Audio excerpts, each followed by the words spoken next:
Hey guys, Rhett here. What's going on? At my client Shane's first Section 8 rental property, guys. I'm so excited for Shane. He bought this house for $60,000. Rehab needed here $57,000. We're gonna start by doing all new exterior vinyl wrap siding around this entire place. And then on the inside, we're doing a ton of cosmetic stuff too. Why don't you come on in? So this house, guys, just your typical nasty beat. Look at this nasty, dirty, okay? So just needs a lot of work. We got the old paper towel blinds, which, you know, I haven't seen for a while. I'm just kidding. But so, you know, one thing that never ceases to amaze me, as you guys know, but we have a brand new ceiling fan, which is always part of any nice house. We got drop ceiling. We're gonna replace a lot of the drop ceiling. First, we're gonna see if we can remove the drop ceiling entirely and use the sheetrock above it. I don't think that's gonna be super feasible for us because we removed, although some of it looks pretty good, we removed other pieces throughout the house and they just don't look good at all. So we're gonna fix them and then just put the drop ceiling tiles in over it. So we've secured it, cleaned it up, and then we put the drop ceiling in, because sometimes drop ceilings make things look a lot better, and it's a lot more feasible than taking the whole drop ceiling system out, down, and then redoing all of the sheetrock ceilings. So guys, we're gonna transform this layout and add bedrooms, okay, as we usually do. You walk in, you have a really good size living room. I'm not gonna mess with that at all. I'm gonna leave this. What we're gonna do is right here, which is a den, we're gonna wall this off and we're gonna create a bedroom, okay? So we're gonna create a bedroom. This right here is an entryway to our kitchen. We are going to block that off. We're gonna build a closet right here, and this is where our bedroom addition is gonna be, okay?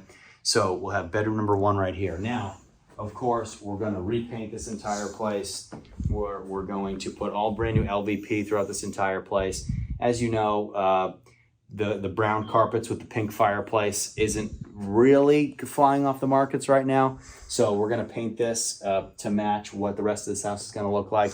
And we're gonna put all brand new LVP throughout here and paint these walls a color that pops a lot better. So now we come to a crossroads where we have a bathroom in front of us, bedroom, bedroom, bedroom, okay? So in here, you come in, my goodness, it smells so unbelievably bad. I wish you guys sometimes could smell the situations I put myself in, so you guys see what I do to educate you. But as you come in here, you guys can see, I mean, it smells so bad in here. We have rot down there. I want to get out of here. We got rot in here. We got to fix this. The bathroom's a disaster. We're changing the toilets, getting rid of the vanity, refinishing the bathtub, fixing the wood around the surround, new drop ceiling tiles in there as well. You got a bedroom right behind you too, which stinks also. Okay, tearing up all this, putting in new doors. That is not gonna cut it. These doors are just disgusting. I mean, you guys can see when you don't put the right tenants in houses, just how nasty, nasty, nasty they can get. Now, you've seen bedroom 1, 2, and 3, right? So this is a entryway into bedroom number 4. We're actually gonna wall this off and go back into the living room. So in the living room, we're now gonna be in bedroom number 4, okay? So like I said, we're gonna wall this off. But what we're gonna do is, in its current orientation, you can't get to the kitchen without coming through this bedroom. So what we're gonna do, we're gonna leave this bedroom as is. However, we're gonna move the closet to back here. So we're gonna put the closet right here, or right here, wherever it can make the most sense. And then what we're gonna do is we're gonna knock out this whole wall and we're gonna build a hallway off of the living room so you can come down this hallway and come into the kitchen, okay? It's gonna be a lot more feasible. Bugs running through this thing, nasty cockroaches, nasty, nasty, I don't even, ugh, just gross, okay? So, other than that, guys, we have cockroaches everywhere. So we'll treat this entire house, make it like it was absolutely brand new, beautiful. We're gonna take care of all these cabinets, all these countertops.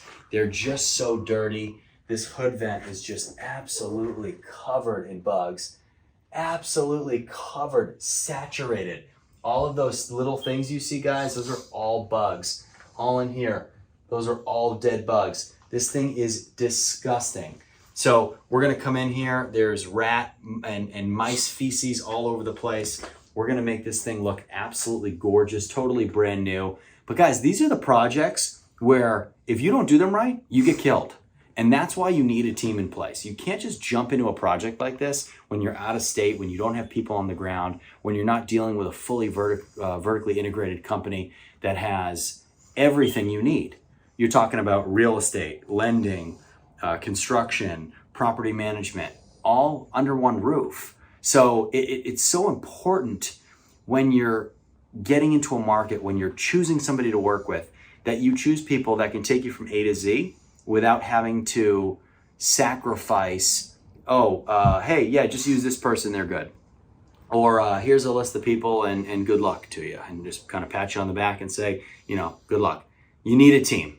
You need a team for the long run, because you're only as good as your weakest link, especially in real estate, especially when you're not there, and especially in a niche that you've never done before. So guys, I walk in here and I see just money for Shane. I see money and I see opportunity. This is an opportunity not only for Shane, but for a tenant who's coming out of a really bad situation, who's gonna move into a house that's gonna give them a chance, that's going to start to break the cycle that they are in, to where this home is gonna give their kids opportunity. It's gonna give them pride in where they live, which clearly whoever lived here before, I don't think anybody lived in this for a long time, the people didn't have much pride. So we're gonna make this a home that people are gonna take pride in, okay? And that is why it's so important to spend a little extra money up front, to do things right. You guys know that we preach that on the channel. And when you do that, the tenants take care of you and people stay for a long amount of time, which limits turnover. When we do these bigger rehabs, it limits maintenance over the long term. We take care of so much of the deferred maintenance. So if you guys want to do this, you want to follow in Shane's footsteps, send me an email. All my information is in the description below. As always, please leave your questions, comments, and we'll see you next time.